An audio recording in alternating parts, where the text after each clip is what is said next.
What's going on, everybody? It's your boy Spencer taking a look at Traptrix. This is a deck I looked at a long time ago. I played like a Labyrinth build of it, and originally when I made this video, that was kind of my intention to revisit that list. Essentially like a year or years later. I don't really remember when I made that video, but it is what it is. I think that deck kind of hit its ceiling really hard. It's a very unique deck, but yeah, it's just like not the best because it's so vulnerable to hand traps. So I ended up just kind of making a Traptrix list, and this is what I came up with. So I'm going to do the deck profile, and afterwards I'll show you guys some gameplay so you can see what it's all about. Although I don't think I can't be too far off what other people are playing in terms of Traptrix, but I guess mine's a little bit more combo oriented.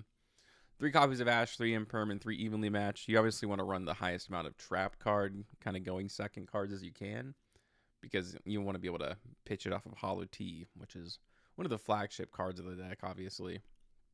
3 copies of Parallel Exceed. This is just insane because it's 2 level 4s. And then Sarah has a down pointing arrow. 3 copies of Dionea, 3 copies of Mantis. And I do run 2 copies of Arachnocampa. I think you can kind of drop this down to 1. It locks you into plants, which is really unfortunate. I only run 1 copy of Murmillo. I mean, I know it's cool to like normal summon and grab a trap, but you're normally going to have access to all the traps you could ever want without having to search them just because of the existence of Sarah. You're always going to be able to activate a monster effect, the Traptrix monster effect. And then 3 copies of Pudica. Now, you do run like a lot of normal summons, but obviously if you have Pudica, you get 2 normals. So it's kind of like important to play these normal summons. But if, your Pudica gets impermed, it's like really bad. Or Ash Blossom, of course. It's only unaffected by, I think, whole normal traps, not trap cards in general. Do run a copy of Ascended Sage and then the Arm Sage.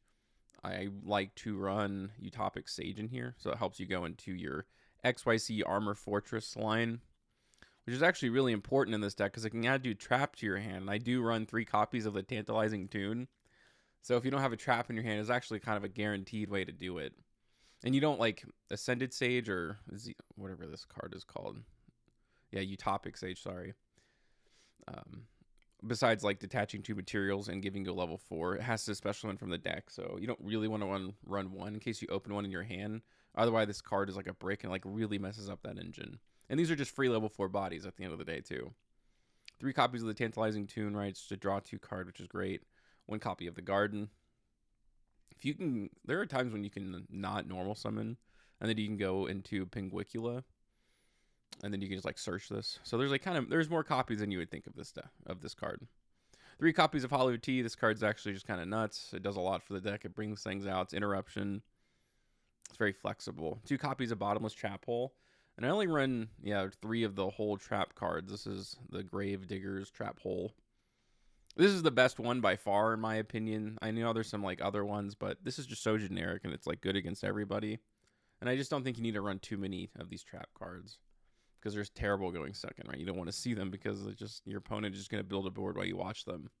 But you do need to run at least 3. That is something that I've, like through testing, I feel pretty confident in. And I talked about full armored XYZ. There's like some really cool lines, and I think you'll see that in the gameplay where like these 2 cards are so good together. And then 3 copies of Shade Brigandine. Now I know it does, kind of clash with these 2 cards, but at the end of the day, this is a trap which can be pitched off of Hollow T, which can almost always be set in your hand. So if you can't use Shade Brigandine, you kind of can, if that makes sense. Onto the extra deck. 1 copy of Zeus, 1 copy of Full Armor Dark Knight Lancer to go along with Armor Fortress, 1 copy of Pinguicula, 1 copy of Alumeris. And I guess you could probably just like drop this card. And it doesn't really have too much, although it is a form of removal because it attaches instead. I don't know. I used to run F-Zero, but I kind of changed it out, and you'll see why. Tornado Dragon, I can't recommend enough. This card's just good. It's just MST. It's good against continuous spells that, search on activation. Or if your opponent's just playing trap cards, you have to play this card. I've talked about Utopic Sage. Rafflesia, this card's still good, obviously. Now, I do run this little, Tellarknight package with Deltros and Ptolemaeus to go along with Cyber Dragon Nova and Infinity. You're going to have so much interruption on your opponent's turn, more than likely, like Imperm and, obviously the Trap Hole cards. You're going to have the full armored stuff, but none of it protects you against, like, the most simple, like, spell cards. So in the right hand, which you'll see, I mean, it's not, I wouldn't even really necessarily say the right hand. A lot of the times, you're going to be able to like go into infinity when you're going first. And it's also a form of removal. It does attach things as well. So you could also run Durandal, and you wouldn't only have to, you could run like one less card. So technically, you can open up 2 extra deck spots, I guess. But I don't know. This has been worth it in my opinion, like through testing. 1 copy of Castel, you want to have generic removal. Again, that's just something. That is, you play level 4 decks and you're going second. Like, you just really need to be able to do that. And then 2 copies of Sarah, like I've talked about. And then, you know, the side deck is whatever, because it's constantly changing, right? Okay, so let's go ahead and take a look at some replays here. The first one I'm going to show is Fire King. It's not like a good version of Fire Kings. I think he's playing something squad. Well, you'll see in a second. And here we go. In this case, I did not use my normal summon, so I just talked about that in the deck profile. Because now I can go into Pinguicula. I'm just in a much better spot now by doing this. Also, like the garden, yeah, I used to think that was such a weird effect that banished to bring something else back. And it is still kind of weird, but you can make the most out of it to kind of get your level 4s going. Yeah, I did pitch the bottomless trap hole, but you just get it right back with Dionia, which is awesome. And then you can set another one. So like I said, I think that's why you don't need to run the 1 Traptrix that searches the holes, because, yeah, I just like grab 2, essentially. I can go to full answer. Now, it does trigger Sarah, but you kind of want to use that for the Pinguicula, or get all these names, the Pudica, because it does banish a special summon monster. He's going to set a card. Yeah, it's a Supply Squad. That's the card I was thinking of, which is just silly. But I wanted to show off the end board, more importantly, how it's really not that hard to get 3 materials out, along with everything else. Dionia is just great because it just brings out level 4s. He gets Super Poly. I can't imagine he didn't have a target for it. Like, why would you not be running that? But in any case, he's still going to have a little bit of life points left, but I don't think it's going to matter kind of like at all. I still have so much interruption. You know, I have an Omni Negate. This is like really good against Fire Kings, obviously, because of the field spell. And then, you know, Sanctuary too. He didn't have any other cards, so, you know, I might as well use Infinity there. I still had 2 other forms of interruption as well. And, you know, instead of destroying it, which could trigger something, you know, Infinity can like add, you know, use it as material, and it becomes an Omni Negate.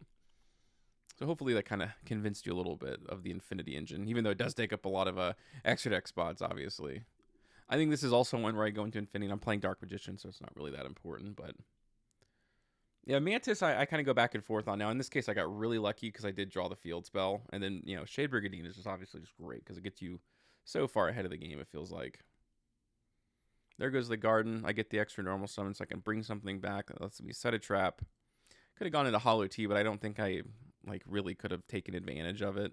Might as well just go the full armored package and then Infinity. So I do have an Omni Negate. This is bottomless trap hole, and obviously this is going to turn into full armor. And I also had Ash in my hand. You're not the greatest end board in the world, but you do have a lot of follow-up, and I guess that's probably maybe one of the most important things about Traptrix. Like, yes, it's maybe a little underpowered. I mean, it's still a pretty good end board, but yeah, it can build it back up like really quickly, especially when you have Hollow T. Kind of feels like anything is possible at that point. This is a game against Sky Striker. I think I get to go first. No, he's going to go first. Okay. I do have Ash Blossom, so maybe I'll just hold that for the Shizuki, or if he did obviously have Engage, I would have used it there too. Did have Evenly Matched, so 1 less card to worry about. And yeah, it doesn't trigger the Ray because it's banished face down. I think the only other way it doesn't trigger Ray is if it gets shuffled back into the extra deck, but yeah, I mean, Imperm obviously is going to trigger Sarah, so he ends up wasting like all of these cards. So I'm going to use Sage. He has another effect veiler. So he had Imperm and 2 effect veilers. Can still make plays. So now if he's, you know, normal summons Rose, like he's in a really rough spot. Even if he did have Ray, you know, like I don't think it would have triggered either because it does attach. So it was kind of cool. Like my opponent had all this stuff, but it wasn't enough. Like it just really just depends on the hand about how far you can take it. Like I said, if Pudica gets Imperm, yeah, that's obviously like really, really bad. I'm going to showcase a couple more. There's kind of these weird rulings that hopefully I'll pick up on as I watch these again. This is a really, really good opening. You know, and you're going to be able to deck thin so much too, which is really important. So normally, like if you don't need to start with Tantalizing Tune, you're going to draw into something really good. He does Ash that. That doesn't really super matter. Like level 4s aren't that big of a problem. And yeah, I just like these are where all the extra normal summons kind of come in, which is a bit unfortunate. I do have 2 forms of interruption. My opponent's going to go ahead and do this. And, he's going to go for Called by the Grave. So that's, that obviously hurts, but that's going to, trigger. Doesn't have to like successfully activate its effect to trigger Sarah. That's what makes it so good. And then, yeah, that was one of the rulings I wanted to, or like plays I wanted to show off. Like full armor gets this card back to the hand. So if you use Tantalizing to send it, you can just like draw 2 cards and still have it right back in the graveyard. So I thought that was kind of like really neat. There goes Eclipse, but I can just like flip my monsters back up. Getting to damage is really not that hard. There's Tornado Dragon. It didn't end up mattering because it was Cross-Out Designator. So, yeah, I mean, like I said, I don't really use Olimaris that much. It's just kind of one of those iffy cards. Maybe I'll showcase like one more. I think my opponent actually breaks my board, so it's a pretty good way to end this. In fact, I kind of wanted to... I was like, let me scoop. And I'm like, you know what? Let me just play this out. Let's see what happens. I don't think I used my normal summon, if I'm not mistaken. So this might be a time where I go into Pinguicula. Yeah, I'm going to go ahead and set a trap. And it's unfortunate. I would have gone for Haluti, which would have really been a great extender. I just didn't have that trap in my hand. We'll see if I go the armored route.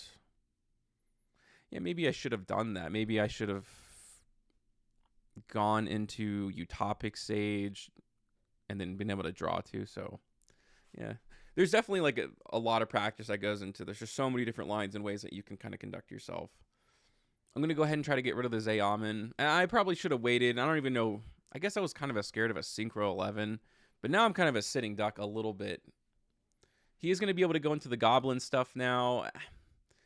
I was kind of afraid that, like, if I waited to use this last form of interruption, like, he would have detached something. And then suddenly, like, this Rafflesia gets used. And I would never have gotten the opportunity. So we'll see what goes on here. Still has, like, 4, monsters. He did get rid of the field spell, so he does get around all my kind of destruction, because this gives you battle protection, and so does Rafflesia too. So I'm kind of down to nothing a little bit. I have Parallel, but I've already used the other 2, but I guess this will at least be 1 level 4. Yeah, this kind of stinks. Like, I was really hoping I'd be able to use this. This does go to the next standby phase, like when it banishes. So if you banish in your draw phase, it comes immediately back. I'm going to go ahead and set a card. And this was, I was like, maybe I should scoop. But I was like, you know what? I'm not dead yet. Let's see what I can make happen. I don't even really know how this duel would have ended. But you're going to see that I'll be able to, like, have a chance to really do some things here. Pinguicula can go ahead and banish that again. So, in case he ever gets anything back on the field, he won't be able to attach. And then suddenly I reset Bottomless Trap Hole. I get the Parallel. I can go for Castel. So I can, like, at least set something. I can get rid of this big guy. And I'm pretty sure I can go into full armored here. He did have Droll, and I was like, dang, I was hoping to draw 2 cards. But I can go into Zeus. Like, I don't know what would have happened, but I did set this full armored at this point, even though, Droll was active. That way, like, my Zeus could also become really big, just like his was.